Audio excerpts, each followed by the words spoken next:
This morning, we are chatting all about girls and women and their role in leadership and development.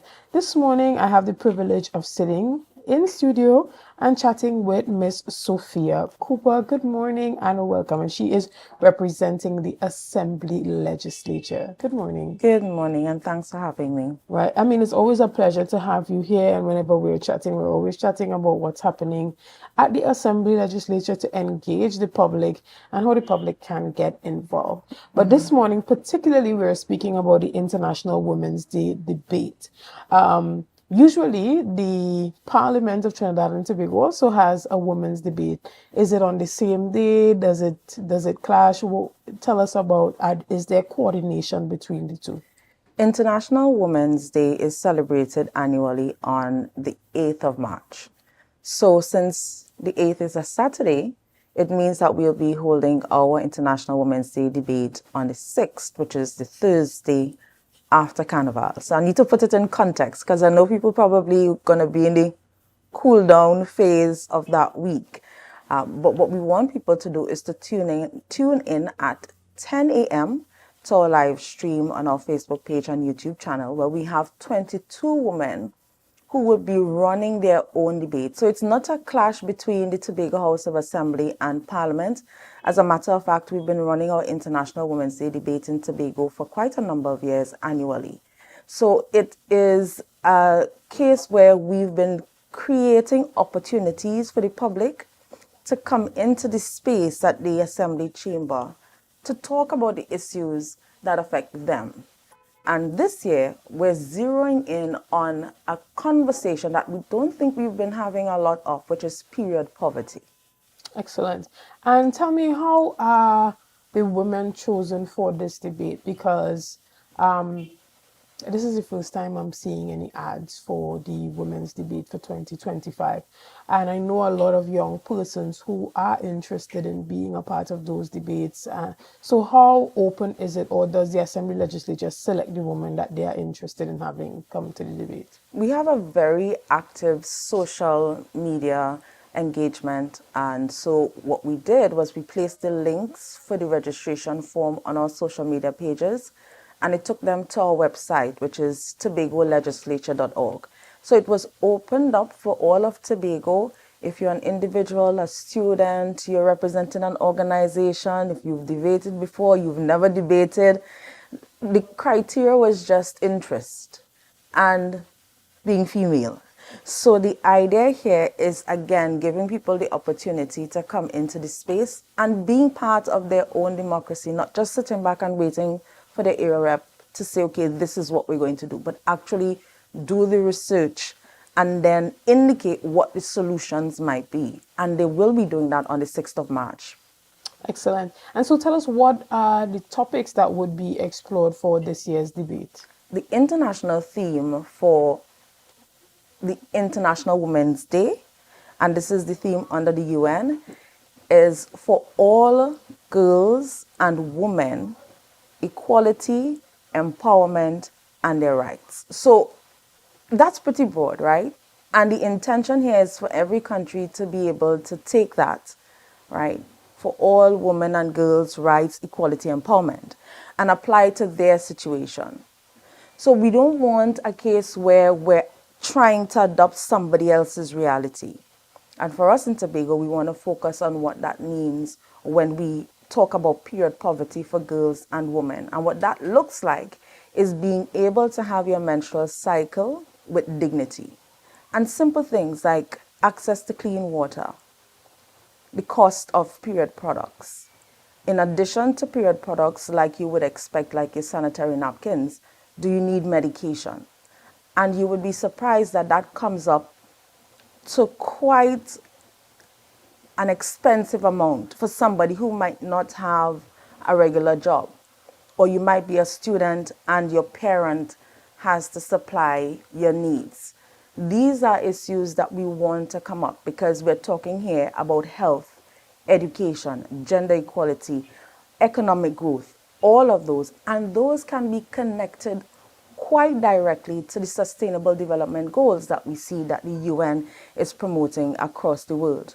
So we're talking about 1, 3, 4, 5, and 6 in terms of the Sustainable Development Goals, and those deal with poverty, health, quality education, gender equality, clean water, and sanitation. So it might sound like a new term to some people when I say period poverty, but just think about how we break it down, and you'd realize it's an issue that we're all dealing with, whether Right. you're female or you have wives, sisters, girlfriends. It's an issue that everybody should be concerned about. Right. And when it comes to strategies to combat period poverty, where is the conversation currently? Because there are persons who suggest that when it comes to high schools, that there should be pad and tampon dispensers freely available in the washrooms. When you go to places like the hospital, usually when you travel on an international flight, you go to the bathroom, these things are there and freely available for persons to use. So when it comes to strategies that are being suggested to combat this, what are some of the strategies, the main ones? I like where your mind is going with this, because we do have a number of countries that took that route where they're providing access at no cost to girls and women in public spaces when they need menstrual products. So it's not an unusual idea. It's just that we haven't really implemented it on a wide scale in Tobago. And I say not a wide scale because one of our facilitators for the training session happened to be the Secretary for Health, Dr. Faith Brebner. And she indicated that one of the things that they did recently was to create a room at their office where women and girls could access period products at no cost. A room that's also catering for mothers who need to breastfeed or to pump. So the idea is in its early stages, and maybe that's a testing ground for Tobago where that is concerned. And we need to see that across the island, because even just tackling the cost is a step in the right direction. Right, and I know that there are certain places that you will go, particularly when I was living in the Netherlands. Like if you go to a bar or some types of lounge type restaurants, you go to the bathroom, they might charge you €1 to go in. But when you go in, you see that there are mints on the counter. You have those tampons, pads, panty shields, even like spray to refresh yourself, just for women understanding that it might come at a small cost. So sometimes eradicating period poverty may not always require something being totally free, but Right. sometimes just being underpriced in certain areas to allow for easier access. Let's say, for instance, you put $5 in a machine and you might not get an entire pack, but you might get a pack with like five. Right. You understand? Which is economic and it works on both sides. It Right. works for the I world. feel like if you should join the debate. I feel like I should have joined the debate as well, but I I think I mean, just need to make a seat available to I you. feel like that because too. this is the kind of conversation we need to have. And I understand that it might be uncomfortable for some people to start talking about this in a public space because there is a bit of stigma attached to it. But that is exactly the case where we talk about, okay, how easy can we make this so that people can live with dignity for something that is natural. Now, we're talking here in very broad terms. And when we kind of delve into issues connected to period poverty, it takes us into other areas as well. So I know that we're narrowing the focus a bit, but we're narrowing the focus so that we could deal with this one specific area that you've just touched on, which is cost. And We don't have availability. an availability. We don't have in Tobago the ability to take taxes off of these products. Right. But we do have establishments that might implement strategies. Well, because you see, there are brands that have come into that market on the lower end, like the brand called Libres, which is an international brand that is known for low cost period products. And so even those wholesalers being able to retail those at a lower price just for the entry price so that young girls and women who are unable to afford it can afford it. I'm glad that you indicated that it's a broad topic, and availability and affordability is just one aspect, but poverty could also be mental. You understand? So having that a different perspective about the conversation as it relates to periods and how it should be dealt with. I mean, for a lot of us, when we were coming up, we had the conversations in school where somebody would come in and tell us about, what it means to go through, that whole period of transitioning from preteen to teenage stage and adolescence and all the things that come with that. But the conversation in a lot of households are still not had, specifically in households where the mother might not be very present or active, or where the father is the dominant figure. I have seen fathers bring in females that are friends, that are neighbors, that are cousins, that are sisters to say, hey, I need you to really talk to her about how she maintains herself during this time. How does she prepare by always having an extra pad in her bag or So here's the these type question of I things? have based on that statement. Is it that your experience is that men don't want to have the conversation, or they don't know enough in order to have the conversation? I feel from my own experience, I can't paint a broad stroke. I feel that men are not very comfortable having the conversation, whether it be because they don't feel like they are well equipped with the relevant information as it pertains to the woman's body and its structure and what are some of the physical features that make up a woman that cause her to have a period, or if it's just that there's still the mentality among a number of men that that's a woman's conversation to be had. So Right. let a woman talk to her about that. Right. You get me? And so even as it comes to period poverty and poverty also taking place in the mind, being able to free our mind from that mental slavery of thinking that this is a woman's conversation to have, or it's something that you should not speak about openly in the public domain, also helps to free us from that level of poverty. So let's normalize the Correct. conversation. And so when we talk about the international theme for all women and girls' rights, equality, empowerment, just that idea of equality means we need to have the conversation, both men and women, boys and girls. Because I would love to have a conversation with somebody who says, I know what product to get. Like I could go and get that brand and walk to the cashier and not feel, not for women or girls, but for men, and feel comfortable doing that. Now, here's the thing, it's an uncomfortable conversation because we haven't normalized it. And so when you talk about the mental health part of it, it's connected to the stigma. And even in having the debate, we don't want a situation where it's just women and girls tuned in. We want to know that fathers are able to have this conversation with their daughters if they are single parent.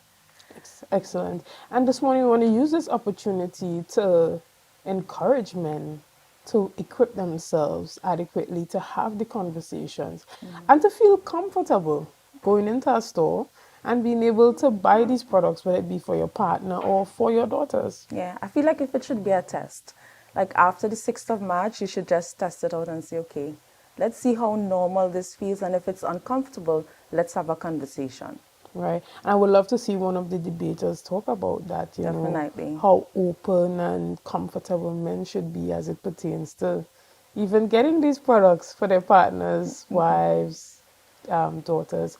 So as we wrap up this morning's discussion, is there anything that you would like to tell to Begonians? We know that we have to be tuned into the Assembly Legislature's Facebook and YouTube pages on the 6th of March to be a part of this tremendous and momentous discussion slash debate. But is there anything else that you want to say? Just to remind everyone, it starts at 10 a.m.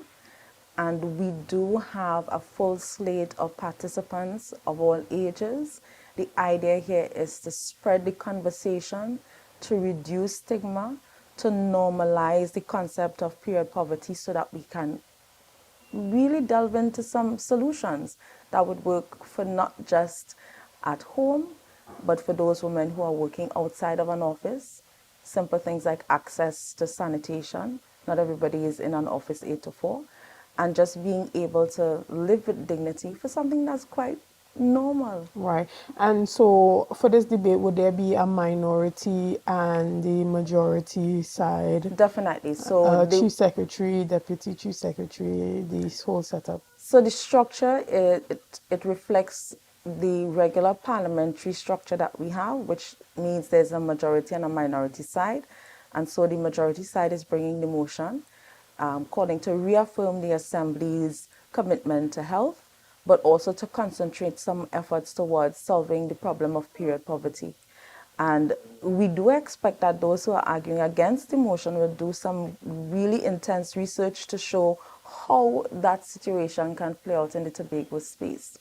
Right. And you know, I want to put a plug here, even for the debaters, even though you are on the against side, doesn't mean that you're against the motion. Correct. You That's such an understand? important thing to remember. People think, okay, well, you're objecting, so that means, you're saying it's a bad thing. And no, you're probably just saying, okay, these are some solutions, but there are better ones. Exactly. Or that this is not just for lip service. Exactly. But the majority side needs to actually implement, needs Exactly. to not just come here in the house and beat the table and talk, but actually make the steps needed to implement into policy. So we look forward to both the majority and the minority bringing key pertinent points that would not only bring forth a successful women debate, but that some of the points raised can be translated into real actionable policies that would change the way how the Tobago Assembly approaches period poverty here on the island, and specifically at the offices.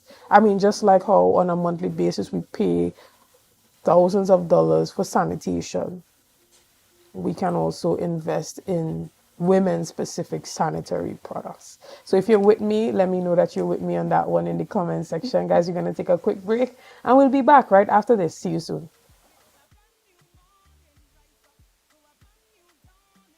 The passion start to rise.